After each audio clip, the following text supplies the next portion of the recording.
टीना को सारा का सारा सच पता चल जाने वाला है। नवाब और हीर की ज़िंदगी का इतना बड़ा राज जिसे वो छुपाने की कोशिश कर रहे थे, उसका कहीं ना कहीं थोड़ा बहुत इशारा उसको मिल जाने वाला है। Hey everyone, welcome back to my channel. तो जूलियट जर्दी सीरियल के आज रात के एपिसोड में आप सबको देखने को मिलेगा कि अपनी माँ के कहने पर हीर अपना पक्ष क्लियर करने की कोशिश कर रही है। वो बताना चाहती है नवाब को कि ये पढ़ाई या फिर ये कॉलेज मेरे लिए क्या मायने रखता है, मतलब कि मैं यहाँ से पढ़ाई करने के बाद क्या पाना चाहती हूँ, क्या अपनी ज़िंदगी में सुधारना चाहती हूँ, वो उसको बताना चाहती है। और जो उसकी बहन ने उसे उसके शादी की एक छोटी सी चिप दी थी बनाकर, वो नवाब को देना चाहती है कि जो तुम्हें चाहिए वो तुम कर सकते हो, इसका मैं अपने पास कोई भी सबूत नहीं रखना चाहती। लेकिन वो नवाब को दे तो देती है, लेकिन वो नवाब के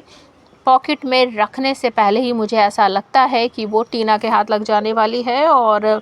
टीना उसको देखने की कोशिश करेगी कि आखिर इसमें है क्या, नवाब और हीर के बीच ऐसा क्या रिश्ता है। जब वो उसे देखती है तो उसे समझ में आता है कि नवाब और हीर यहाँ पर दूल्हा दुल्हन बने हुए हैं और कहीं ना कहीं उसे ऐसा लगता है कि शायद हीर की जब शादी हो रही थी तो नवाब वहाँ पर था, तो शायद वो उसके पति को जानता है, उसे पहचानता है। वो इसी बात को कंफर्म करने के लिए नवाब के पास जाती है और वो जो पेन ड्राइव जैसा कुछ था वो भी उसे देते हुए कहती है कि तूने मुझसे इतनी बड़ी बात छुपाई है, तू जानता है कि हीर का पति कौन है, फिर भी तू मुझसे ये सारी बातें छुपा रहा है। तो वो ले लेता है और उसके बाद वो समझ जाता है कि टीना को अभी अच्छी तरीके से पता नहीं चला है कि उसका पति कौन है। मतलब वो चैन की सांस लेता है और जो लेटर वगैरह हीर ने लिख के दिए थे, रखे थे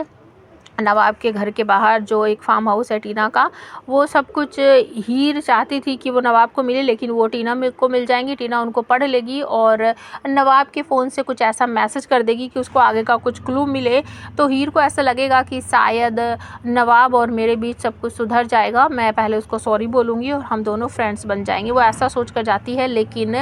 नवाब उसे देखते ही उसका हाथ पकड़ कर कहता है, इधर आओ, मुझे तुमसे कुछ बात करनी है। और उसको एक कोने में ले जाकर बहुत सारी बातें सुनाता है और कहता है कि तुमने ऐसी घटिया हरकत कैसे की, ऐसा इंपॉर्टेंट क्लू तुम ऐसे कॉलेज में लेकर घूम रही थी और ये नीचे गिर गया, मैंने तुम्हें आवाज़ लगाई और तुमने सुना भी नहीं, अगर टीना इसको देख लेती तो मेरा क्या होता, तुमने कभी सोचा है। और वो बहुत ज़्यादा भड़क पड़ता है, मतलब जो दोस्ती होने वाली थी वो दोस्ती फिर से टूटने के कगार पर आ गई है। तो आप हमें कमेंट करके बताओ आपको ये लव ट्रायंगल कैसा लग रहा है।